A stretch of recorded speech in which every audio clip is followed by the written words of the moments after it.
Welcome to the standard. Modern life is telling us what to want, what to buy, and who to become. But right here, we investigate the ideas, the desires, and the assumptions that are shaping the lives we build. So today's investigation is why you keep changing your mind about what you want. You were happy with your choices until constant exposure to better routines, better aesthetics, and better ways of living have made everything feel uncertain again. There was a point where you felt certain about the style of the home you wanted, the wardrobe you were building, the routine you were trying to stick to, even the kind of life you were working towards. You made a decision that felt right for you. And then slowly it started to unravel, not because anything was necessarily wrong, but because you kept being exposed to new versions of better, a different aesthetic, a new season, a different approach, a different woman online making a completely different lifestyle look more appealing than your own. So the decision you were once happy with very slowly started to feel slightly harder for you to stand in. Not dramatically though, just enough to make you question them.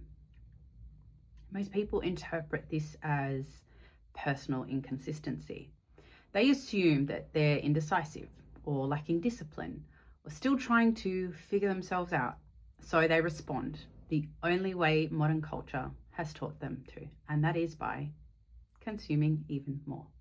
More research, more options, more reviews, more open tabs, more saved inspo, more women online telling them the way that they're currently doing things could be improved. I know you know what I'm talking about. So what happens?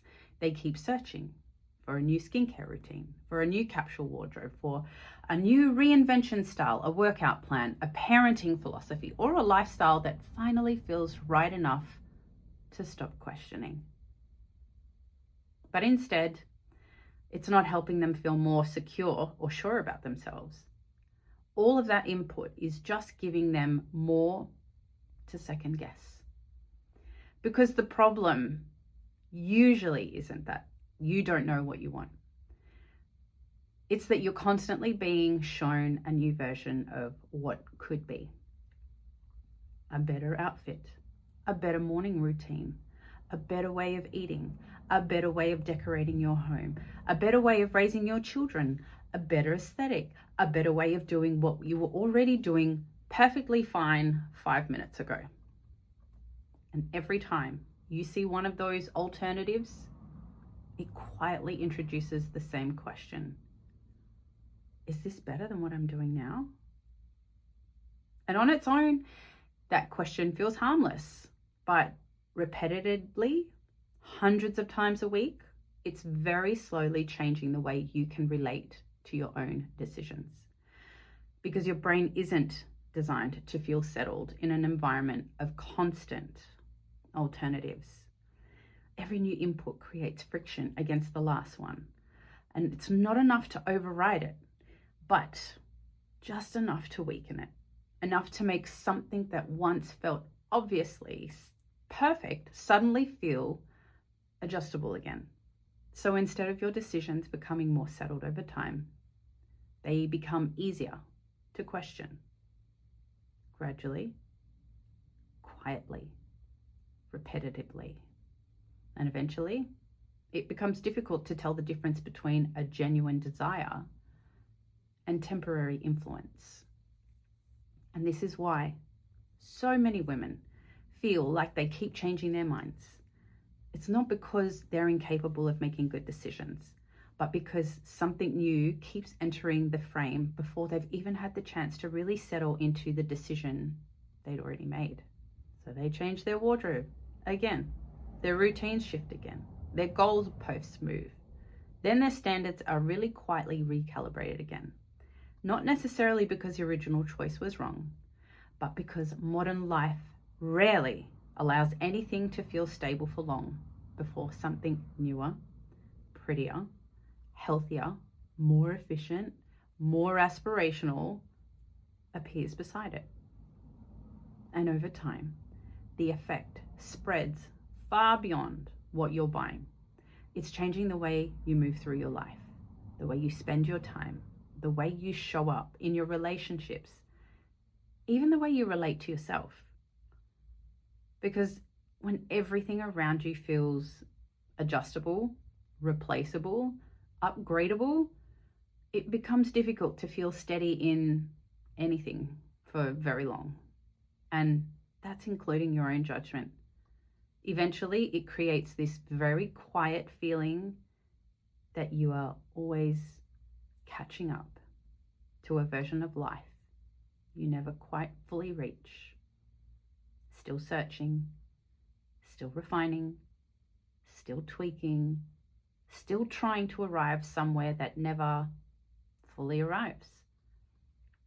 And this is where most people misunderstand the problem entirely.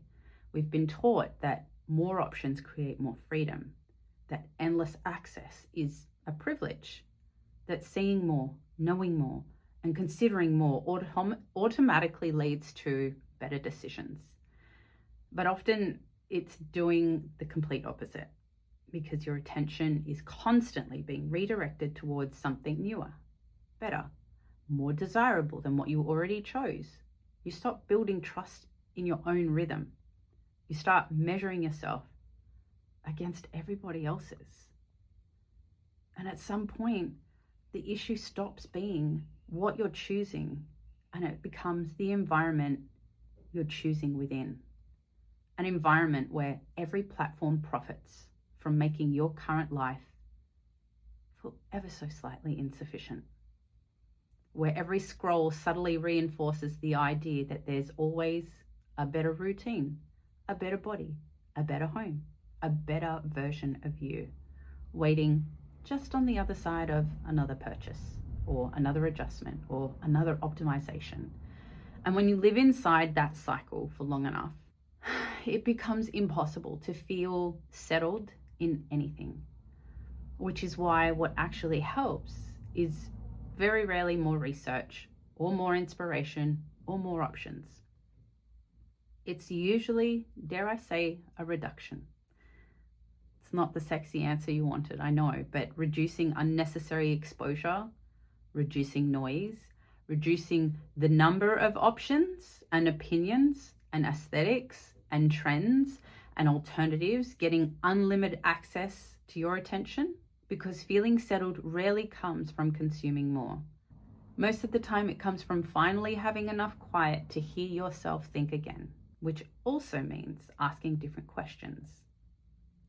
It's not what's the best option, but what have I already chosen that actually suited me before I started questioning it? Because most of the time, you already made a decision that made sense in your life. You just keep exposing yourself to alternatives before that decision has had the chance to become stable.